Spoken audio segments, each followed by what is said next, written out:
everyone. This is Nichel Anderson. I'm your host for my podcast show, Nichel Anderson Short Stories and Beyond. Thank you so much for joining me today. I am releasing another character profile as I'm prepping myself, being ready, I should say, getting ready for my prestige return of my stage play, MOLIAE. Thank you so much for joining me today. This is February the 17th, 2020. We're going to focus on Nahor. So I wanted to do this to get this in the mix so people can go back and actually see my other character profiles, in particular the ones that is coming up now in relation to the stage play. Just to kind of hone on some quick housekeeping and intro to my podcast, if you just joining me here and just getting exposed to my podcast, is that this was based on my book Mitsrayim that I wrote over 2 decades ago, and it's basically on ancient Egypt, of course. And here I had went from that, turning that the book Mitsrayim, a memoir, into a stage play and a short film and a webisode. So right now the production is about to return back to stage for the 3rd time, and this is the celebration of it. This is basically will be the last time I can see in the near future it will not return back on stage. MOLIAE. I'm going to be doing other things. So this is the event. This is it. It's a celebration because I started this when I initially doubted to do it, and then I actually went into it by saying I'm going to get up and do it and listen to what my ancestors were. They told me, they were screaming. They were like, get up and get it done. And I finished the book. And I didn't think no one would ever connect with it or understand it, because I didn't understand it. And then lo and behold, here I am, fast forward, here was 2020, and I'm doing a podcast show talking about Nahor, which he was one of the characters that came out on the first page in chapter 1. So let me go through a couple of housekeeping things. Like I mentioned, the premiere of my return of my stage play will be at the Porter Sanford Community Theater in Decatur, Georgia. The one date is April the 25th, April the 26th. And there will be a link that you can go to and purchase those tickets. If you like this podcast, if you like MOLIAE, share it. And purchase a ticket. All right. And I just want to say stay connected. Please connect with us on our Facebook page, which is facebook.com/MOLIAE. And then also follow us on Twitter. Also, my YouTube channel, I need to constantly remind people and remind myself to promote that. I usually just use that as a database of all my videos or any audio, all the audio clips from this podcast post automatically there. So please subscribe to our YouTube channel, MOLIAE. I appreciate it, and share it. Now we also have here Cafe Press, so I do have my Cafe Press shops, and please support that as well. You could buy merchandise if you like this podcast, if you like MOLIAE production, please do that as well. And I do have another cafe shop on my other podcast show, Surviving Your Journey to a Success. I will have those links, particularly the one for this podcast of Cafe Press, which you do have a customer service line and a return policy. Okay, they do ship worldwide, so I do see people not just in the United States tuning into my show can order merchandise. Please go ahead and check that out. And also want to say thank you again for those that are buying my book, buying both my books. Right, I really do appreciate thinking of this podcast, of the show, of my production, of what I'm saying, and you're actually saying, you know what, I'm gonna go ahead and take a limit, go ahead and purchase this book. So I'm grateful for the ebooks that are purchased, the books that is purchased. I am really grateful. I'm grateful for you sharing and telling someone else. And I'm grateful for that. And I just want to say thank you. That do reinforces me that, oh, people are actually listening to me. People are actually getting this and enjoying it, supporting me that way. Thank you, thank you, thank you. All right, let's get started with this. We're going to talk about the highlights. It's basically talking about Nahor, last release earlier this month. The recap for that particular podcast was about the character profile for Princess Aamina. If you have not went to go listen to that and you're thinking, I don't think it's really gonna be, please go listen to the character profile of Princess Aamina. I mean, all these character profiles will help you get some understanding, some more insight into that. I am going to work on some other project with the character profiles. I've just been busy gearing up for my big return that I've been waiting a couple years to bring back the play, but please go and check that out. I did do a reveal at the end, and it's very important, especially if you purchase my book, you read the book, and I talk about a couple of things in the book, particularly with Princess Aamina. I have done a really good review of her from the book and from the play, but also towards like the last 2 minutes. I definitely want you to listen to the whole podcast last time of the character profile Princess Aamina, but definitely the last 2 minutes, because I gave a goodie Okay, go and check that out. So let's get started with this, with character profile Nahor. Now, to break down the timeline for him as well as I did with Princess Aamina, providing the roadmap to whom, to what, when, and perhaps a deepening why to the choices of Nahor. And again, if those that read the book, you notice his choices really impacted somebody else's, and this and this, and it's going to be the same way of presenting that in the stage play. Of course, now it's more longer, so you see other characters involved in this. So with Nahor, he's one of the main 5 during the timeline of Princess Aamina in the stage play, of course the book Mitsrayim, and the webisodes and the short film. Of course, I have to admit that I have not gotten a chance to turn MOLIAE into a feature film. That's my dream. But in other areas I have, and Nahor has always been there. So Nahor is one of Aamina considered to be best friends, and Aamina states that throughout the book and throughout the storyline of the play version. Okay, so Nahor is the son of Ezra, which is the highest ranked herbalist and scientist of Theops in Mitsrayim. You learn about Ezra more in the podcast series in the Before the Time of Princess Aamina timeline. And I'm really glad that I started naming the timeline so I can actually move from one point of the timeline and move to another, so I won't lose anybody and they can kind of follow it through. The main timeline that I'm focusing on with my podcast is for the time of Princess Aamina, and I didn't realize when I did that it was going to open up a whole treasure chest of other characters and other things that, long and behold, if you sit back and you look at the book, it's connected, or it has not been connected yet, or it's going to be connected in the future beyond the book and beyond the play. Because remember, the MOLIAE stage play is basically the timeline of the book. They're one and the same.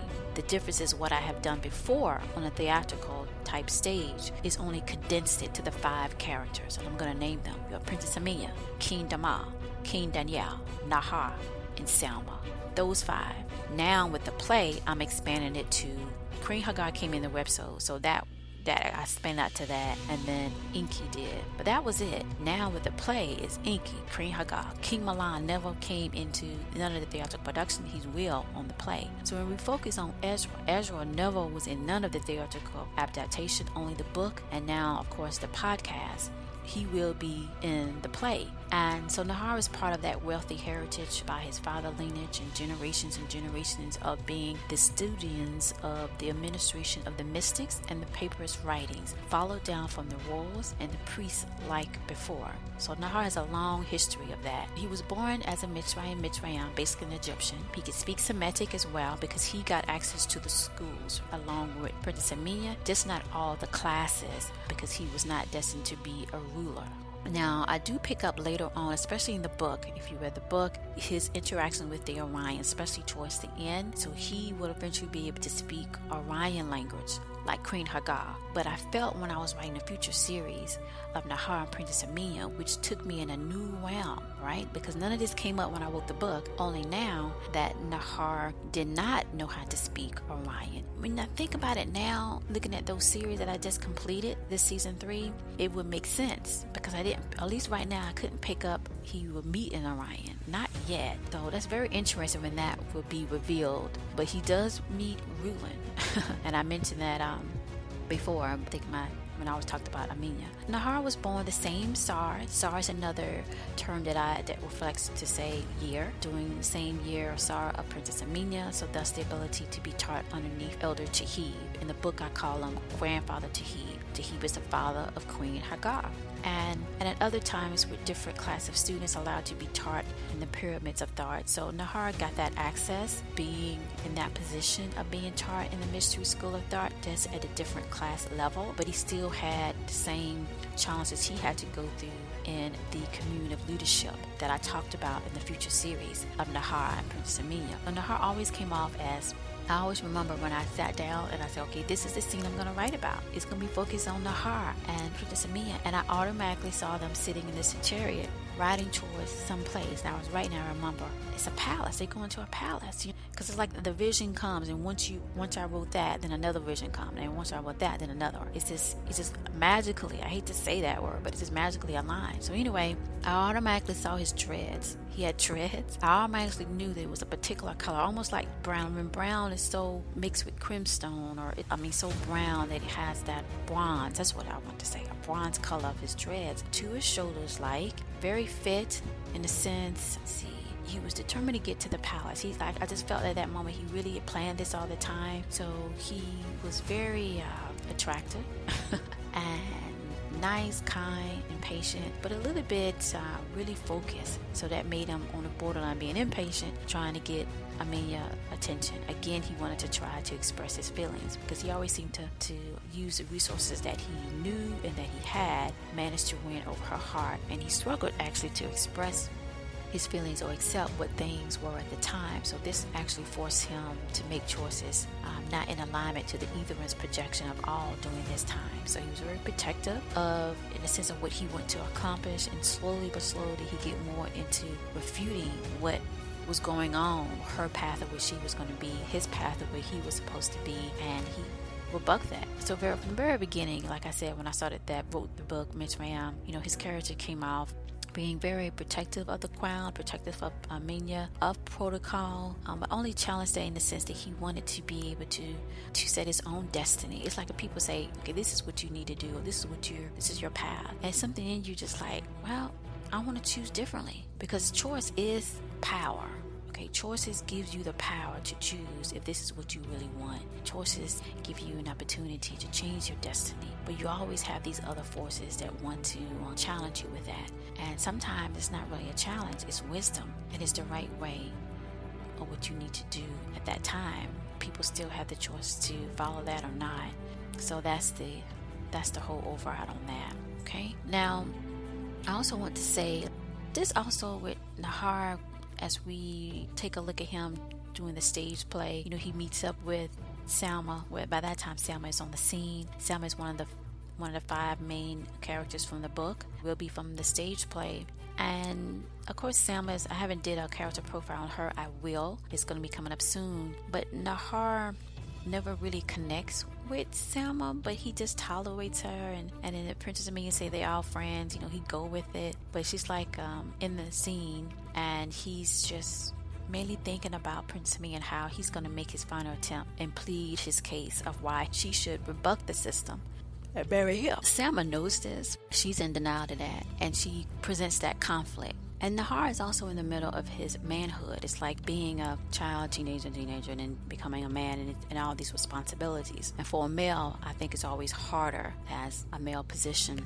Nahor has to come to terms with not only kind of refuting Salma that just play into his insecurities or what have you, or his doubts, but to stand firm, but also accept truth. And so Nahor struggles with that, the truth in the sense of what's the will, what's really going on, and honoring and acknowledging someone else's choice. Now Princess Aamina of course meets someone else, and that's more hardship to Nahor, to force him to either follow the line of his father, which his father does. I do in the book, I only bring it up a little bit, but going further, that's what Nahor has to decide. Listen to his father, or listen to what everybody is saying to do, or just say to heck with it, I'm going to do what I want to do. And he doesn't seem to be wanting to follow the theops, that line of his father of being a scientist and a herbalist. He wants to be the mate of Princess Aamina, and he liked his interaction with his friends and with these other people that can take them through different aspects of Mitsrayim and all the mystics, and to show all these wonders to Aamina, as well as the rulership and the position of Mitsrayim in the higher realms. And that's when we talk about Orions and Pleiades. So he wants to be all of that and more, and he has to come to terms when he see that could be threatened. So him and Damar does kind of have that little conflict going on, because Damar poses as the bigger threat because of the deal. So overall, Nahor is a person that you would want to be friends with. He's intelligent, he's kind, he's sweet. It's just that transition into manhood where he has to define his own worth and his identity and the person that he loves. Now he does meet up with Rulin, and that's a very interesting, those scenes that came through that I didn't get a chance to write about. In the future I plan to do that. But yeah, Nahor in his younger years, and he meets up with Rulin, is very interesting, very interesting. It gets us closer to how by time in the book he has these resources that he can come to the table and deal with Damar. Damar ain't nothing to play with. He can get on the level with Damar and Danielle. And how is that so? But at any rate, that's Nahor. Please go ahead and check out the play, and thank you so much.